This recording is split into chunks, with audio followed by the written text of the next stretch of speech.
समझते हैं इसमें ग्रोथ यानी वृद्धि की जब हम बात कर रहे हैं तो ग्रोथ इज चेंज इन, अब वृद्धि एक पार्ट है, एक हिस्सा है विकास का। ग्रोथ एंड डेवलपमेंट टॉपिक का नाम है। तो पहले हम ग्रोथ को समझेंगे कि वृद्धि क्या होती है, फिर हम विकास को अच्छे से समझेंगे, क्योंकि वृद्धि एक हिस्सा है। वृद्धि जो कुछ भी है वो विकास के अंदर आ ही जाएगी, है ना। तो अगर हम बात करें भाई, ये जो मग है, ये वाला मग एक छोटा सा क्यूट सा मग है ना। हर साल हम ये दिखाते हैं, डिस्कस करते हैं। तो ये एक छोटा सा मग है, इसमें जो कुछ भी है वो इसके अंदर आ ही जाएगा, ये बड़े वाले मग के अंदर, है ना। आ गया, दिख भी नहीं रहा। तो ऐसी वृद्धि है ये, मान लो इसको कि छोटे वाला जो मग है ये वृद्धि है। तो वृद्धि जो कुछ भी है वो डेवलपमेंट के अंदर समाहित हो जाएगी, बट डेवलपमेंट जो कुछ भी है वो वृद्धि के अंदर समाहित नहीं हो सकता, ठीक है ना। तो चलते हैं, समझते हैं, क्योंकि डेवलपमेंट क्या है, बड़ा है वृद्धि से। वृद्धि क्या है देखते हैं। Growth is change in quantitative aspects of our body, यानी वृद्धि क्या है, हमारे शरीर के मात्रात्मक पक्षों में परिवर्तन को वृद्धि कह रहे हैं। मात्रात्मक पक्ष कौन से होते हैं, आपकी हाइट, आपका वेट, आपका शेप, आपका साइज का बढ़ना। यूट्यूब सीरीज कल से चलेगी जाधव, ठीक है ना। तो अगर हम कहें शरीर के मात्रात्मक पहलुओं में होने वाले परिवर्तन वृद्धि कहलाते हैं। मात्रात्मक पहलू क्या होते हैं भाई, मात्रात्मक पहलू जिनको मात्राओं में, मेजरिंग यूनिट्स में, किलोग्राम में, जैसे लीटर में, है ना। किलोग्राम में आप अपना क्या कर रहे हैं, वेट को माप रहे हैं।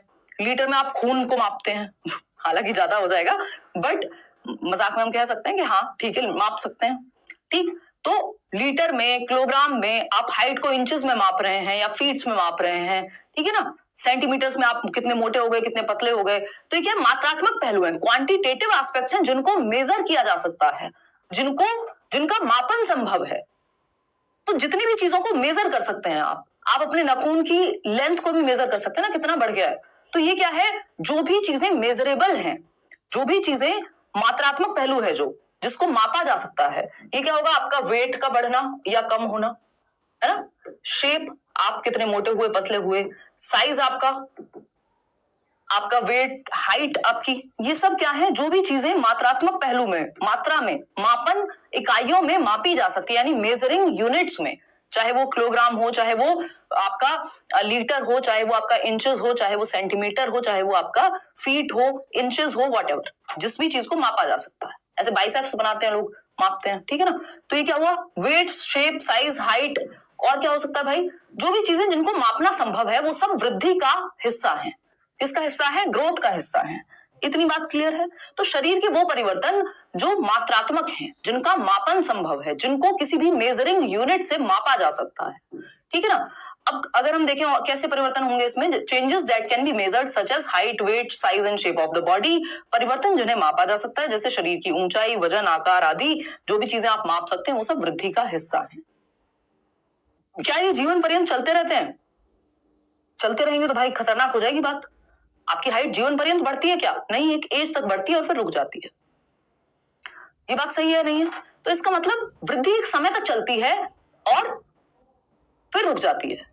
तो अगर हम ये कहें कि वृद्धि लाइफ लॉन्ग चलती है तो गलत है। जब हमने शुरुआत में बात की थी, डेवलपमेंट क्या है, विकास क्या है, जीवन पर्यंत चलेगा, गर्भ से, मां के गर्भ से, यानी वूम्ब से टूम्ब तक, आपकी कब्र तक जाएगा। तो गर्भ से कब्र तक जाएगा या चिता तक जाएगा या व्हाटएवर, जो भी लोग धर्म में अगर हम उस तरह से देख रहे हैं तो उस तरह से आप देख सकते हैं। समझने की बात यह है कि जिस दिन से आपकी गर्भ में से शुरुआत हो रही है और जब तक आपकी मृत्यु होगी तब तक विकास चलेगा, लेकिन वृद्धि एक समय के बाद रुक जाती है और रुकनी भी चाहिए। अगर आपकी हाइट जीवन भर बढ़ती रहे तो फिर इस कैमरा में आप मुझे नहीं देख पाएंगे, आप खुद को नहीं देख पाएंगे, कहीं भी इस रूम में भी मैं नहीं आ पाऊंगी। क्यों? क्योंकि फिर तो हाइट, वेट, हाथ पैर सब बढ़ते जा रहे हैं। समझ पा रहे हो ना बात को? तो अगर हम देखें तो हम ये कह सकते हैं कि मापन संभव है, जिस चीज का मापन संभव है, जिस पहलू का मापन संभव है, मेजरमेंट संभव है, उसको हम वृद्धि कहेंगे। जैसे इस पेड़ की जो हाइट है उसको मेजर किया जा सकता है, चौड़ाई है मेजर किया जा सकता है। तो ये क्या हुआ, ये ग्रोथ का एस्पेक्ट हो गया कि भाई ये पेड़ इतना ग्रो कर रहा है या ये व्यक्ति इतना ग्रो कर रहा है, इसकी हाइट, शेप, साइज, आपके ऑर्गन्स का, चाहे वो इंटरनल ऑर्गन्स हो, आपकी बॉडी के जो आपके शरीर के ऑर्गन्स हैं या पार्ट्स हैं, उनका बढ़ना या घटना हो, चाहे वो इंटरनल ऑर्गन्स हो, चाहे वो एक्सटर्नल ऑर्गन्स हो, ठीक है ना। चाहे वो आपके हाथ हो, चाहे वो आपका लिवर की जो है साइज एंड शेप बदलना हो। तो हम कह सकते हैं जिसका मापन संभव है। मापन किसका? आपकी हाइट का। ये वाले तरीके आपने देखे होंगे, 2 से 4 इंच बढ़ाएं इतने दिनों में, ये टॉनिक पी के, ये फलाना करके, है ना। ये करिएगा मत, खतरनाक हो जाती हैं चीजें, ठीक। हमारी, मुझे याद है जब मैं बुलंदशहर में थी और हमारे स्कूल में, नाम नहीं बताऊंगी, याद आ गया मेरे को नाम भी, तो 8th में थे हम लोग और उनकी आंखें या कोई तो बॉडी का मतलब थोड़ा सा प्रपोर्शन बिगड़ गया था क्योंकि कोई दवाई खा ली थी उन्होंने हाइट बढ़ाने की। तो फॉर्चुनेटली कह लीजिए अनफॉर्चुनेटली, बट हाइट तो उनकी बढ़ गई थी। मेरी एक फ्रेंड थी, क्लासमेट थी, और बट आंखों की शेप चेंज हो गई थी, बॉडी प्रपोर्शन चेंज हो गया था, कहीं से कंधे बढ़ गए, कहीं से कुछ थोड़ा सा गड़बड़ हो गई। तो ये वाला काम हमें ग्रोथ पे उतना जोर नहीं डालना है कि 2 से 4 इंच बढ़ा दें हम 45 दिन में। तो आपकी हेरिडिटी से जितनी मिली होगी और आपका एनवायरमेंट का जो रोल रहा होगा कि न्यूट्रिशन सही मिले, और हेरिडिटी का भी काफी रोल हो जाता है ना। खैर अब हम बातों में लग जाएंगे ज्यादा होगा तो, है ना। अभी मेरी मदर कुछ निकालने के लिए कह रही थी, कोई सामान ऊपर रखा हुआ था अलमीरा में, तो कह रही थी तेरी मेरी हाइट घर में कम है कंपैरेटिवली बाकी लोगों की, हमारे यहाँ एवरेज हाइट थोड़ी ज्यादा है उस हिसाब से। तो मेरे फादर की हाइट कम थी, तो मतलब कंपैरेटिवली, तो मैं उनको बोल रही थी, मैंने कहा मजे लेने वाली बात थी, फिर तेरी हाइट तो पहुंचेगी नहीं, मेरी सिस्टर की हाइट ज्यादा है तो वो रख ले नीचे कुछ। मैंने कहा एक लंबे आदमी से शादी कर ली होती तो शायद पहुंच जाती। तो ये मजाक वाली बातें होती है, कई बार हम कर पाते, कई बार नहीं। तो ये वैसी सी बात है कि वो वाली चीजें नहीं यूज करनी है ग्रोथ के लिए जो खतरनाक हो। और क्योंकि मैं उसमें स्पोर्ट्स में भी थी, खाती पीती भी अच्छा थी, गांव में भी रहती थी, साइकिल भी चलाती थी, तो ऐसा तो है नहीं कि न्यूट्रिशन की कमी कोई रह गई होगी। तो ये कहीं ना कहीं जो है किसकी बात है, यहाँ पे जेनेटिक्स का खेल हो गया, ठीक है ना। तो खैर ये सब बातें चलती रहेंगी, बीच बीच में हम हंसी मजाक भी करेंगे, थोड़ा दिमाग में चीजें रहें। तो ग्रोथ क्या है, आपका जो बायोलॉजिकल एस्पेक्ट है, इससे हम एक और चीज सीखते हैं कि जो बायोलॉजिकल एस्पेक्ट है, जो बायोलॉजिकल एस्पेक्ट मतलब जो शरीर का बढ़ना है, वेट का बढ़ना है, शेप साइज का बढ़ना है, ये सारी चीजें यानी शारीरिक परिवर्तनों से, शरीर से संबंधित जितने भी परिवर्तन है वो सब वृद्धि में आते हैं, है ना। वो सब किस में आते हैं, वृद्धि में आते हैं, ठीक है, क्लियर है। चलिए आगे बढ़ते हैं। Growth is not life long process, मजाक को मजाक की तरह लेंगे, ज्यादा सीरियस कोई नहीं लेगा, ठीक है ना। Growth is not a life long process, it goes on till maturity. देखिएगा, तो ये लाइफ लॉन्ग प्रोसेस नहीं है। अगर लाइफ लॉन्ग प्रोसेस होती तो आज भी मेरी हाइट बढ़ रही होती, आपकी भी हाइट बढ़ रही होती। भाई एक एज के बाद, मेच्योरिटी अटेन करने के बाद, लगभग 18 साल के बाद रियरली कहीं हाइट बढ़ती है। हाँ मतलब उतनी कम नहीं है, 5'3" है, बट एवरेज हाइट होती है ना। बाद में बताऊंगी, अभी बहुत लंबा मजाक हो जाएगा, संडे को बात करेंगे, संडे वार्ता में, ठीक है ना। तो growth is not a life long process. Growth क्या है, एक लाइफ लॉन्ग प्रोसेस नहीं है, जीवन पर्यंत नहीं चलती है, जीवन पर्यंत नहीं चलती है, हमेशा नहीं चलेगी, आजीवन नहीं चलेगी, ठीक है ना। It goes on till maturity, it goes on till maturity यानी परिपक्वता तक चलती है। जो वृद्धि है वो परिपक्वता तक चलती है, यानी जब तक आपके शरीर, एक लेवल है ना मेच्योरिटी का, हम कहते हैं यार अब इस बच्चे में मेच्योरिटी आ गई है।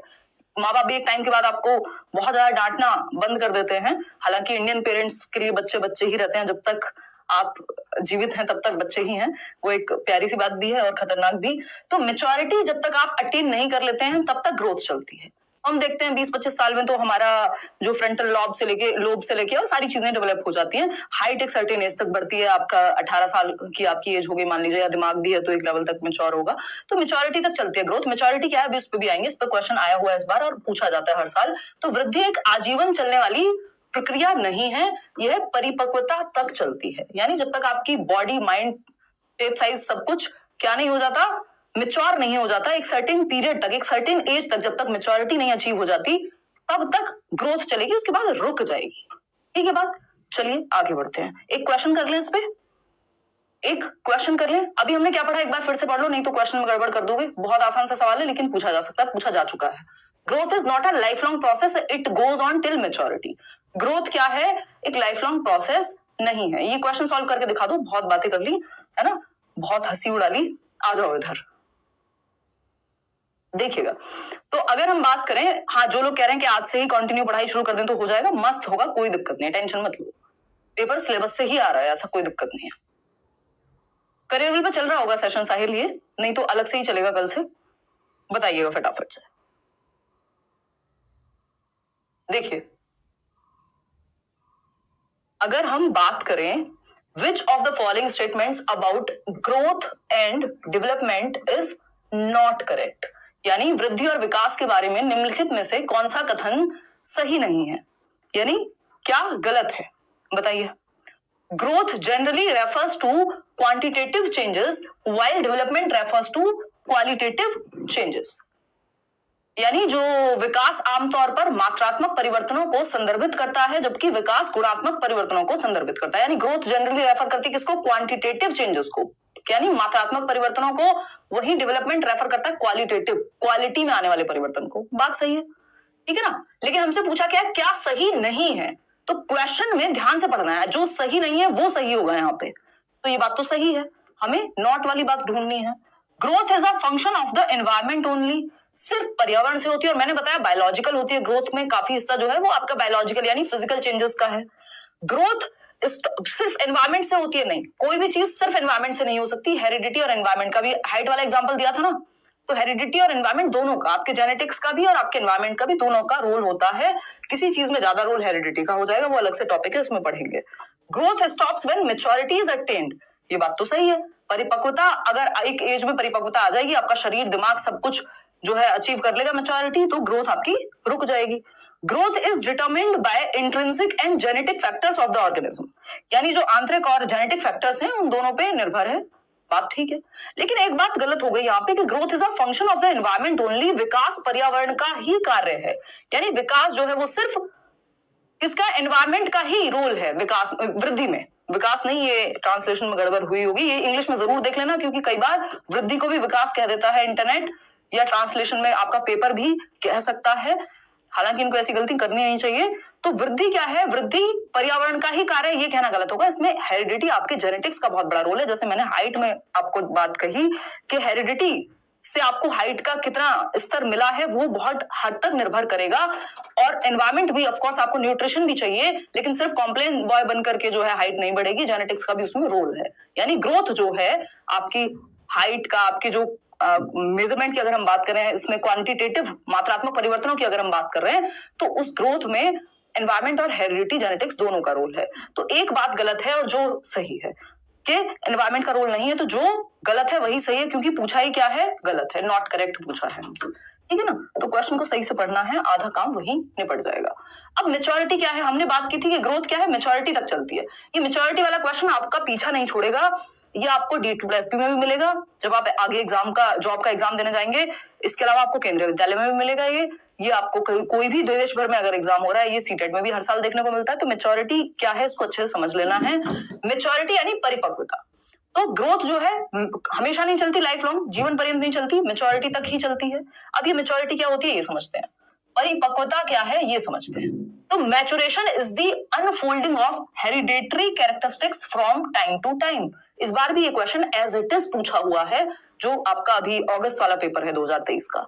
तो maturation is the unfolding of the hereditary characteristics from time to time, यानी मैचुरेशन वो है जिसमें आपके जो कैरेक्टरिस्टिक्स हैं, जो विशेषताएं हैं, कैसी विशेषताएं, हेरिडेटरी विशेषताएं, वो समय के साथ टाइम टू टाइम अनफोल्ड होती हैं कि इस उम्र में बच्चे के दांत निकलेंगे, इस उम्र में वो खड़ा हो पाएगा, इस उम्र में उसकी ये जो दृष्टि है वो बेहतर होगी, इस उम्र में वो पेन होल्ड करने की क्षमता रख पाएगा। भाई जन्म से जब से बच्चा पैदा होता है, हाथ पैर तो उसके होते ही हैं, आंखें भी होती हैं, तो क्या बचपन से उसको सुई में धागा पिरोने के लिए दे दें हम? नहीं, वो उस चीज के लिए मेच्योर नहीं है।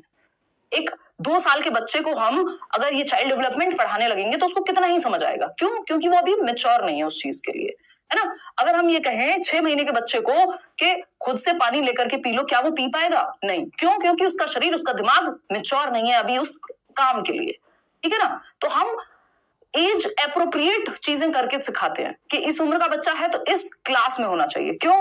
क्योंकि मेच्योरिटी, जो आपके अंदर छिपे हुए जेनेटिक गुण हैं, जो हेरिडेटरी कैरेक्टरिस्टिक्स हैं, वो टाइम टू टाइम अनफोल्ड होते हैं, समय के साथ प्रकट होंगे। आपकी आवाज में भी चेंज जो है, अगर जो 18 साल की उम्र के एक लड़के में या एक मेल में या एक बॉय में चेंजेस आएंगे उसकी आवाज में, वो या उसकी दाढ़ी मूंछ आ रही है, मेच्योरिटी का पार्ट है। आप खुद से थोड़ी एक 14 साल के बच्चे के लिए, सॉरी, एक 4 साल के बच्चे को कहेंगे कि तो उसकी आवाज जो है एक 18 साल के व्यक्ति जैसी हो जाए, है ना, या फिर उसकी दाढ़ी मूंछ आ जाए। ये क्या, वो टाइम के साथ आएंगे। दांत, हम ये थोड़ी कहेंगे पैदा हुआ बच्चा दांत निकाल के आए, सारे दांत निकले हुए होने चाहिए 32 के 32, नहीं। आपका जो वो विजडम टूथ जिसको हम कहते हैं, अक्ल दाढ़ बोलते हैं ना, अकल आती है उससे, वो भी टाइम के साथ अनफोल्ड होती है। तो हमारी हेरिडिटी में कुछ कोड्स हैं जैसे ये कंप्यूटर चल पा रहा है, आप कोई कमेंट कर पा रहे हैं, तो कोडिंग हुई होगी ना पीछे, कहीं ना कहीं सॉफ्टवेयर में कुछ तो कोड हुआ होगा, कोई कोड लिखा गया होगा। ये फोन पे कुछ आप दबाएंगे और कॉल लग जाएगा किसी को, कोडिंग की वजह से हो पा रहा है। तो ऐसे ही हमारे ह्यूमंस में भी हमें क्या है, कोडिंग है, हमारे जेनेटिक कोडिंग है एक। उस कोडिंग की वजह से समय के साथ साथ हमारे अंदर चेंजेस आते रहते हैं। उन्हीं चेंजेस को हम क्या कहते हैं, उन्हीं चेंजेस को हम मैच्योरिटी कहते हैं। ठीक है जी। तो परिपक्वता के साथ वंशानुगत विशेषताओं का प्रकट होना, कि जो हेरिडेटरी कैरेक्टरिस्टिक्स हैं, कि आप की दाढ़ी मूछ आएंगी, फीमेल्स की नहीं, मेल्स की बात हो रही है। या अगर मेंस्ट्रुएशन साइकिल की बात करें तो एक जब प्यूबर्टी हिट करेगी तो फीमेल्स में मेंस्ट्रुएशन साइकिल होगी। अब ये क्या है, ये हेरिडिटी की जो कोडिंग है वो अनफोल्ड हो रही है एज के साथ, है ना। तो एज के साथ हेरिडेटरी कैरेक्टरिस्टिक्स का अनफोल्ड होना क्या कहलाता है, मैचुरेशन कहलाता है, परिपक्वता कहलाता है। तो आप मेच्योरिटी से बहुत पहले अगर बच्चे को जबरदस्ती कहेंगे, नहीं 6 महीने के बच्चे को जबरदस्ती साइकिल चलवा रहे हैं, बैट से उसको खिलवा रहे हैं, तो दिक्कत हो सकती है, हार्म भी पहुंच सकता है उसको। तो ट्रेनिंग वगैरह भी क्या दी जाती है, एजुकेशन भी हम एज या मेच्योरिटी के हिसाब से देते हैं। ठीक है ना। चलिएगा, खैर आगे बढ़ते हैं, समझते हैं कहानी क्या है। एक क्वेश्चन पूछा गया है इस बार के अगस्त के ही जो पेपर हुआ है सीटेट का आपका 2023 में, उसमें एक क्वेश्चन है एज इट इज, पढ़ के बताइएगा एक बार।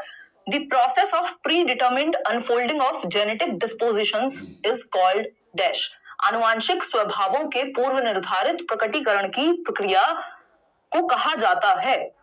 बताइए, फटाफट से बताइए। The process of predetermined unfolding of genetic dispositions is called, यानी आनुवांशिक स्वभावों के पूर्व निर्धारित प्रकटीकरण की प्रक्रिया को क्या कहते हैं, बताइए। पोल दीजिए, नहीं पोल मत मांगो, इसमें बीच बीच में क्वेश्चन है, टॉपिक मेन फोकस है ना। पोल हम कल से जब YouTube पे प्रैक्टिस कर रहे होंगे सिर्फ, तो आपको हर क्वेश्चन के साथ पोल मिलेगा। ठीक, मैचुरेशन कहेंगे, बिल्कुल डी ऑप्शन मैचुरेशन कहेंगे। क्या इसको अडेप्टेशन कहेंगे? अडेप्टेशन तो आप एनवायरमेंट के अकॉर्डिंग कर लेते हैं भाई। पहले हम वो वाला पेन चलाते थे जो मार्कर होता था प्रॉपर, जिसमें इंक होती थी, शायद यहाँ पढ़ा भी होगा, जब व्हाइट बोर्ड पे मैं पढ़ाया करती थी, 2019 की बात है ना। YouTube पे भी आपको वीडियोस मिल जाएंगे। तो इसमें इंक डलती थी और ये प्रॉपर लिखते थे, हाथ बिल्कुल काले हो जाते थे। उससे पहले चौक से यूज किया करते थे, है ना। अभी क्या है, ये प्लास्टिक का एक पेन है जिसमें एक सॉफ्ट सी निब लगी हुई है और हम इसको यूज कर पा रहे हैं। तो ये क्या हुआ, मैंने अडेप्ट कर लिया टाइम के साथ, या सभी टीचर्स ने किया है जो भी समय के साथ। तो अडेप्टेशन अलग कहानी है, इसमें हेरिडेटरी ऐसा नहीं है कि हेरिडेटरी डिस्पोजिशन टाइम के साथ अनफोल्ड हुए हैं। ये तो टेक्नोलॉजी में, एनवायरमेंट में चेंज हुआ, आपने अडेप्ट कर लिया। ठीक, लर्निंग अगेन एफर्ट और प्रैक्टिस से आती है। इसमें ऐसा नहीं है कि जेनेटिक डिस्पोजिशन अनफोल्ड हो रहे होंगे। अगर आपने साइकिल चलाना नहीं सीखा, चाहे आप 32 साल के हो गए, तो नहीं आएगी ना साइकिल चलाना। ऐसा थोड़ी है, हेरिडिटी के साथ मेच्योरिटी आई और अब आप मेच्योरिटी के साथ लर्निंग भी तो करनी पड़ेगी, तब जाकर के तो बात बनेगी। एफर्ट और प्रैक्टिस भी तो करनी पड़ेगी। ठीक है ना।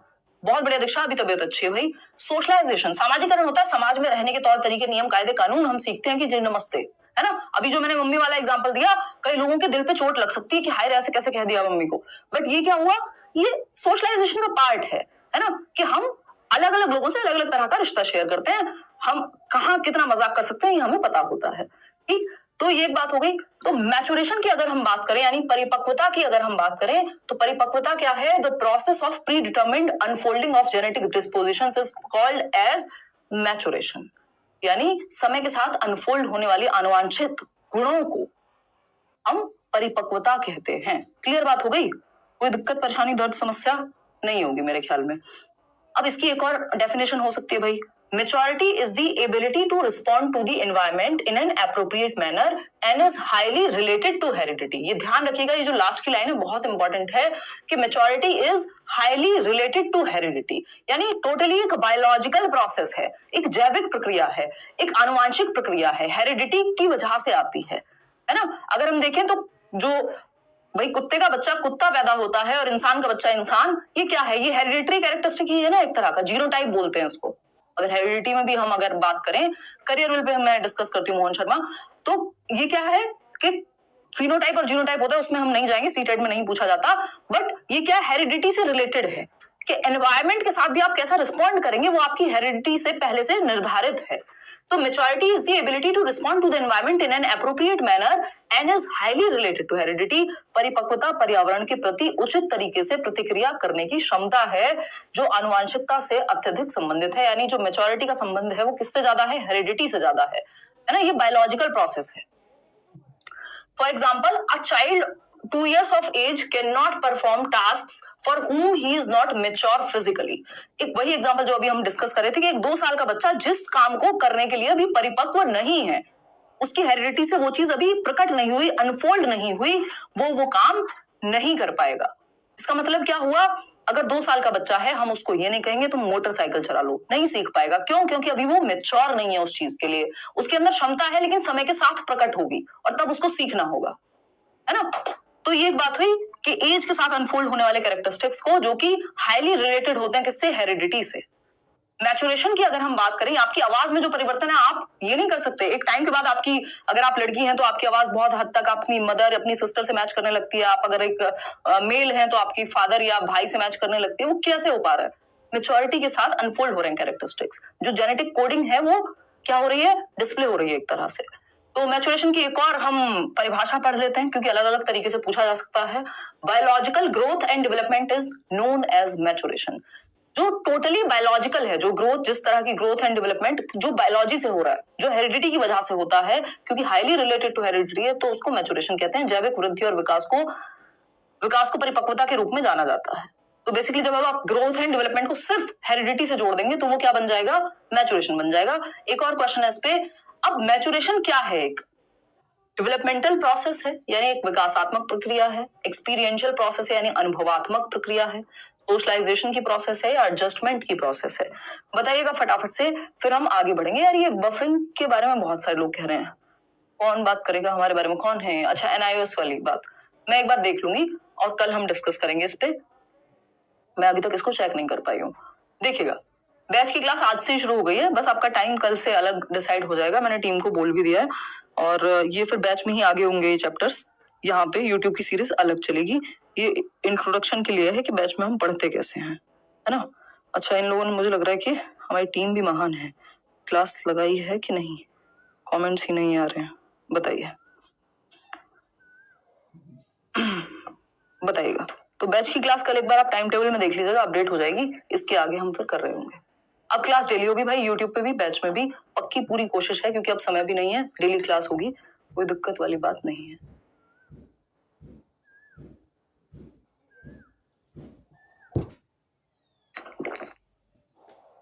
पोल मत मांगो आज, क्योंकि टॉपिक वाला सेशन है ये। Maturation is a developmental process. क्या है? विकासात्मक प्रक्रिया है, विकास से जुड़ी हुई प्रक्रिया है ना। जब हम बायोलॉजिकल ग्रोथ एंड डेवलपमेंट जब बायोलॉजिकल है तो उसको मैचुरेशन कह रहे हैं। तो विकासात्मक ही तो है, इसके अंदर, विकास के अंदर ही तो आ रही है इसको। हालांकि आप और बेहतर तरीके से समझेंगे जब हम आगे बढ़ेंगे। अभी हमने क्या समझा? ग्रोथ क्या है? विकास का एक हिस्सा है, यानी वृद्धि शारीरिक परिवर्तनों से संबंधित या मेजरमेंट जहां पे संभव है, शरीर में जो होने वाले परिवर्तन है, आपका हाइट का बढ़ना, वेट का बढ़ना, साइज और शेप में परिवर्तन, जो भी चीजें जिनको मेजरिंग यूनिट्स में माप सकते हैं उनको हम वृद्धि कहते हैं। मैचुरेशन क्या है? जो समय के साथ आपके अंदर जो जेनेटिक क्षमताएं हैं, एबिलिटीज हैं, वो जब अनफोल्ड होंगी, आपकी आवाज में चेंज, दांत का निकलना, दुनिया भर की चीजें, तो वो मैचुरेशन कहलाएगा। हाईली रिलेटेड टू बायोलॉजी और हेरिडिटी। क्या? मैचुरेशन। ये दोनों ही किसके अंदर आएंगे? डेवलपमेंट के अंदर। अब डेवलपमेंट क्या है? डैडी जी हैं, देखते हैं फटाफट से। ये आजकल के जोक्स हैं, देखिएगा एक बार, समझते हैं कहानी क्या है।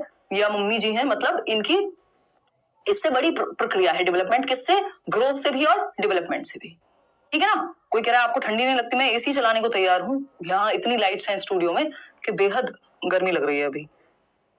The most accurate of the following statements is. अच्छा, एक और मैच्योरिटी पे सवाल है, ये निम्नलिखित कथनों में से सर्वाधिक सही क्या है? तो क्योंकि मैच्योरिटी के आसपास की चीजें लेके चलनी पड़ेंगी, अगर पेपर मुश्किल बने तो क्या पूछा जा सकता है ना। तो एक बेसिक सा क्वेश्चन है, पढ़ के देखो। Girls mature faster than boys. लड़कों की अपेक्षा लड़कियां तेजी से परिपक्व हो जाती हैं, यानी जल्दी मैच्योर होती हैं। There is no general difference in the rate of maturation of boys and girls, यानी लड़कों व लड़कियों की परिपक्वता दर में कोई सामान्य अंतर नहीं होता है। या फिर अगर हम बात करते हैं सी ऑप्शन की, the majority of girls mature more rapidly than majority of boys. अधिकांश लड़कियां अधिकांश लड़कों की अपेक्षा अधिक शीघ्रता से परिपक्व हो जाती हैं। डी ऑप्शन है, boys mature faster than girls. देखिए, अब आपको इस बात पे ध्यान नहीं देना कि पेपर मुश्किल हो गया, हाय रे बहुत टफ हो गया। ये सारी बातें हम कर चुके हैं, हमें पता लग गया, ठीक है। हमने बात भी कर ली, पेपर भी सॉल्व कर लिया, सब कुछ हो गया, सिलेबस भी डिस्कस कर लिया। अब आपको शांति से क्लास लेनी है और चाहे आप बैच में हैं तो बैच में शांति से क्लास लेनी है, यूट्यूब पे हैं तो यूट्यूब पे शांति से क्लास लेनी है। अब हमें ये नहीं सोचना हाय रे पेपर मुश्किल हो गया। अब आपको जो डिस्कस किया जा रहा है ना उसको बहुत अच्छे से समझना है, अपने दिमाग में ग्रैब करना है, उसी लेवल से पढ़ाया जाएगा। रोज रोज हम अगर ये दुख मनाएंगे हाय रे पेपर मुश्किल हो गया, इतना नहीं मुश्किल हुआ जितना हमने बना लिया दिमाग में, है ना। देखिएगा, तो कई लोग कह रहे हैं कि ये सी ऑप्शन नहीं, इसमें majority of girls majority of boys नहीं चलेगा। इसका सीधा जवाब होता है girls mature faster than boys. ये फैक्ट है एक तरह का, रिसर्च कहती है, ज्यादातर रिसर्च या बहुत सारे लोग ये बात, बहुत सारी स्टडीज हैं जो ये कहती हैं कि लड़कों की अपेक्षा लड़कियां तेजी से परिपक्व होती हैं, ठीक है ना, कि girls mature faster than boys. अब इस पे मुझे अधिक या सही जानकारी नहीं है, बट मैं एक अजम्पशन लगा के यहाँ कह सकती हूँ, ये बात जो है इसको कोट मत करना बिल्कुल, कि हम देख रहे हैं कि देश में जो फीमेल्स की एज है शादी को लेकर के वो 18 साल, लड़कों के लिए 21 साल, may be one of the reasons ये हो कि girls mature faster than boys, ठीक है ना। खैर, शादी एक अंतिम लक्ष्य नहीं है डेवलपमेंट का, बट स्टिल मैं जस्ट एक एग्जांपल देने की कोशिश कर रही हूँ जिससे याद रहे चीजें, ठीक है ना। हालांकि वो कोशिश चल रही है कि वो भी 21 कर दी जाए, बट अभी तक जैसा है उसके आधार पे आप याद रख सकते हैं, क्योंकि आसपास की चीजों से हमें चीजें याद रहती हैं। तो girls mature faster than boys, यानी लड़कों की अपेक्षा लड़कियां जो हैं तेजी से परिपक्व होती हैं।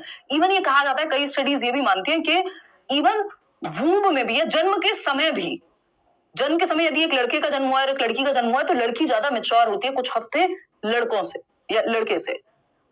इवन अगर हम बात करें एडोलेसेंस तक आते आते 2 साल का डिफरेंस हो जाता है, कि अगर प्यूबर्टी हिट कर रही है लड़के में 14 साल में, तो हो सकता है 11 या 12 साल में लड़की में हिट कर जाए प्यूबर्टी। यानी ये क्या हुआ, 2 साल का लगभग अंतर आ जाता है।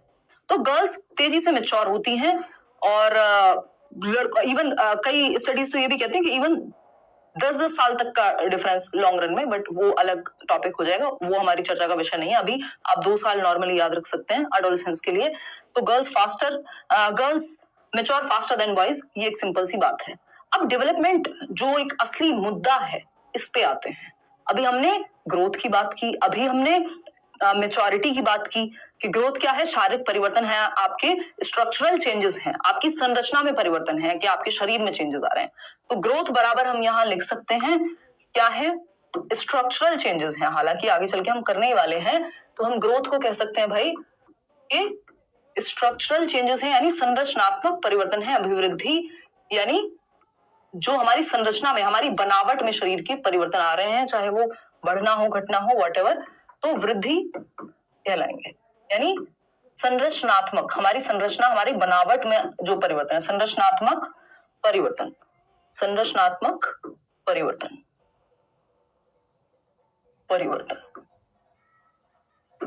राइट। चलिए आगे बढ़ते हैं। अगर हम बात करते हैं नेक्स्ट पॉइंट क्या है, नेक्स्ट पॉइंट है हमारा मैच्योरिटी, यानी परिपक्वता। मैच्योरिटी हमने समझ ही लिया, क्योंकि पीछे की चीजें अगर अच्छे से दिमाग में क्लियर नहीं होंगी, इस गलतफहमी में मत रहिएगा कि हमने पढ़ लिया एक बार और खत्म कहानी।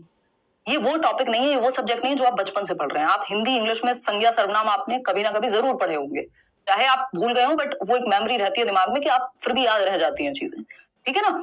या गणित है, तो बहुत सारे टॉपिक आपने बचपन से पढ़े होंगे, बेशक आप उनमें कमजोर रहे हो या जो भी है, बट आपने वो पहले कभी ना कभी सुने हैं।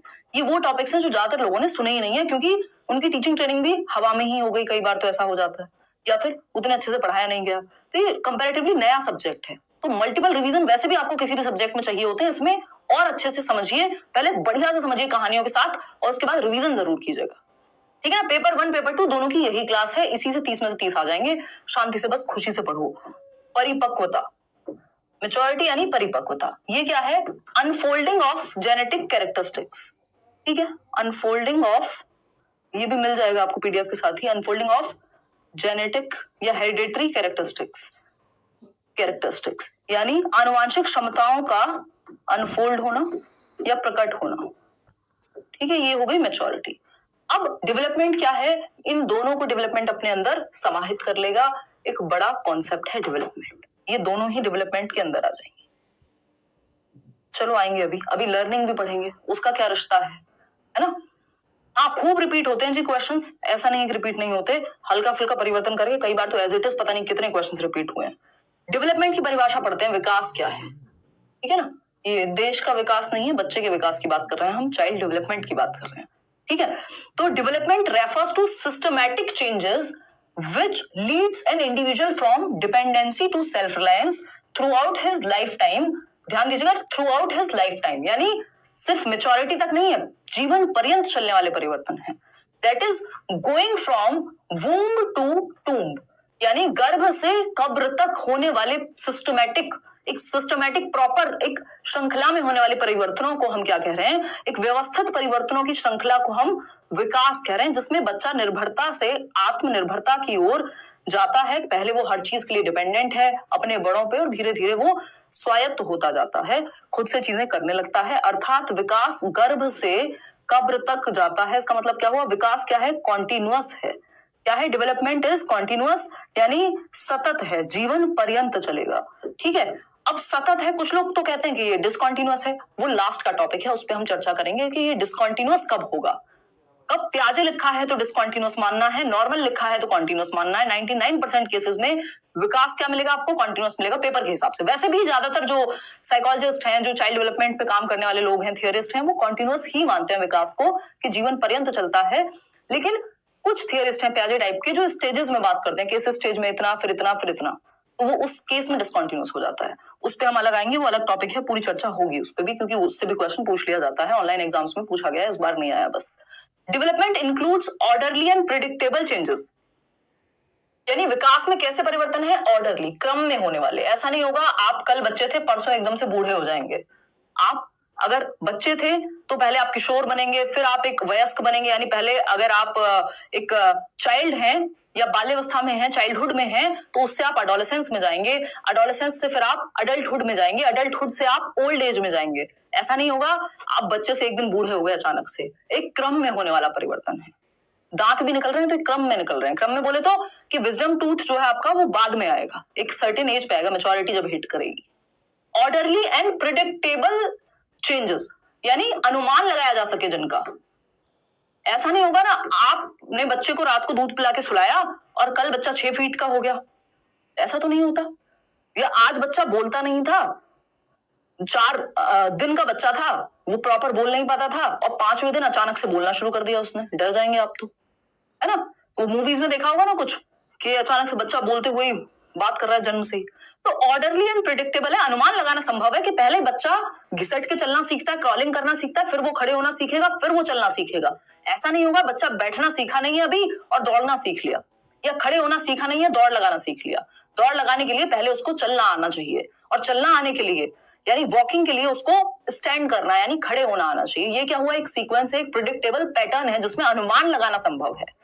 ये एक प्रिंसिपल भी है जिसको हम और डिटेल में अच्छे से डिस्कस करेंगे आगे आने वाले चैप्टर्स में, ठीक है ना। तो for example babies learn crawling before they can walk, मतलब विकास में व्यवस्थित और पूर्वानुमानित परिवर्तन शामिल होते हैं। बच्चे चलने से पहले क्या रेंगना सीखते हैं या क्रॉल करना सीखते हैं, घिसट घिसट के अपने हाथ पैरों से चलते हैं, और फिर खड़े होना और फिर चलना सीखते हैं।